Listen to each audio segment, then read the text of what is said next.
الحمد للہ رب العالمین والصلاة والسلام علی سید المرسلین۔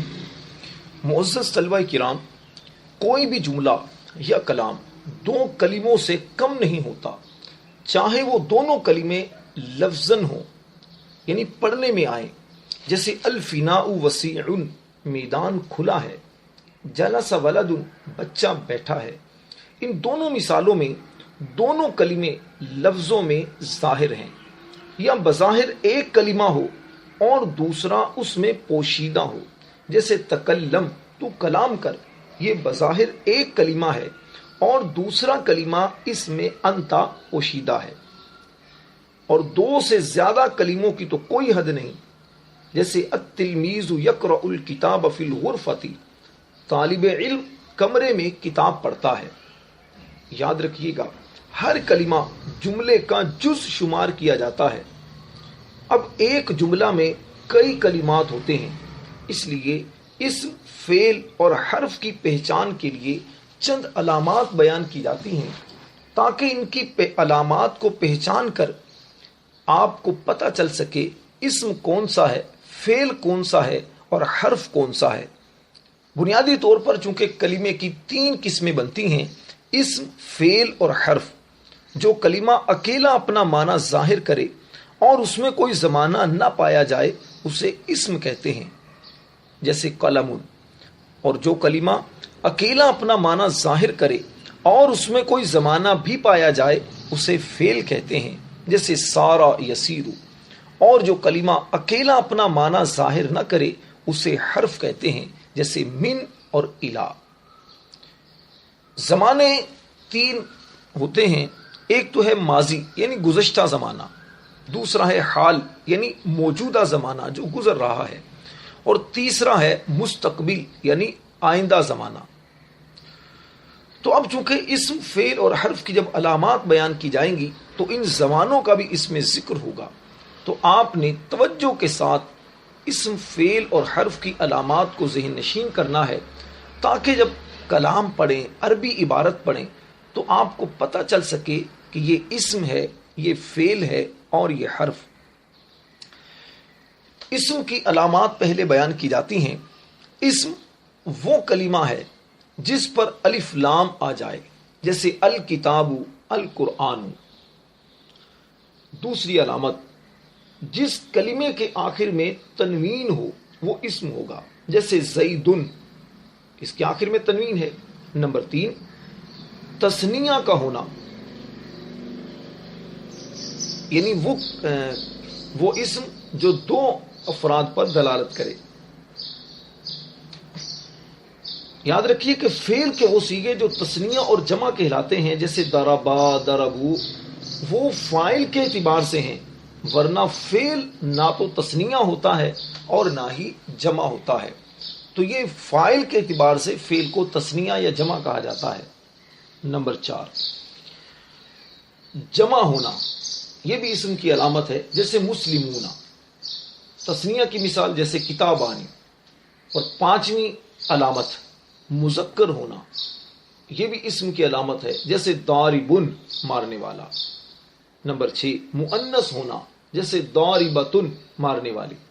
نمبر 7، کلمے کے شروع میں حرف ندا کا ہونا، جیسے یا یوسف، حرف ندا 5 ہیں، یا، ایا، ای، حمزہ۔ تو جس کلمے کے شروع میں حرف ندا آئے گا وہ اسم ہوگا، فعل کے شروع میں حرف ندا نہیں آتا۔ نمبر 8، شروع میں حرف جر کا ہونا، جیسے فی القافلۃ۔ حرف جر کا مطلب وہ جو کلمے کے نیچے زیر دے، وہ حرف جو کلمے کے نیچے زیر دے۔ یہ 17 حروف ہیں جنہیں اس شعر کے اندر بیان کیا گیا ہے۔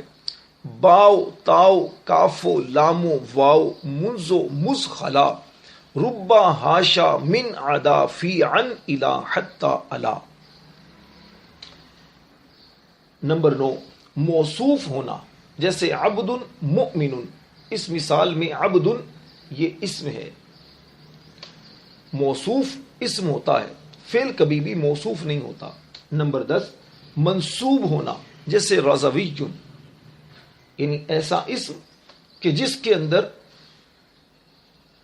یعنی اس چیز کی نسبت والا معنی پایا جائے. نسبت کا مطلب کسی چیز کی طرف منسوب ہونے کا معنی پایا جائے, جیسے رضوی رضا والا, مکی مکے والا. نمبر 11 مضاف ہونا, جیسے طفل زید, اس مثال میں طفل یہ ہے مضاف اور یہ اسم ہے. اسم کی 12ویں علامت ہے مسند الیہ ہونا, جیسے زید قائم میں زید. مسند الیہ کا مطلب ہوتا ہے کہ جس پر حکم لگایا جائے, جس کی اسناد, جس کی طرف دوسرے کلمے کی اسناد کی جائے, نسبت کی جائے. اور نمبر 13 مصغر ہونا, جیسے حسین. مصغر ہونے کا مطلب یہ ہے کہ وہ اسم معرب جو اپنے مدلول کی چھوٹائی کو ظاہر کرتا ہے, اس کے پہلے حرف پر پیش, دوسرے پر زبر اور تیسری جگہ یا ساکن ہوتی ہے. جیسے رجل کو اگر آپ رجل کی تصغیر کریں گے تو کہیں گے رجیل یعنی چھوٹا مرد. عبد بندہ, عبید چھوٹا بندہ, یہ ہے تصغیر کا مطلب.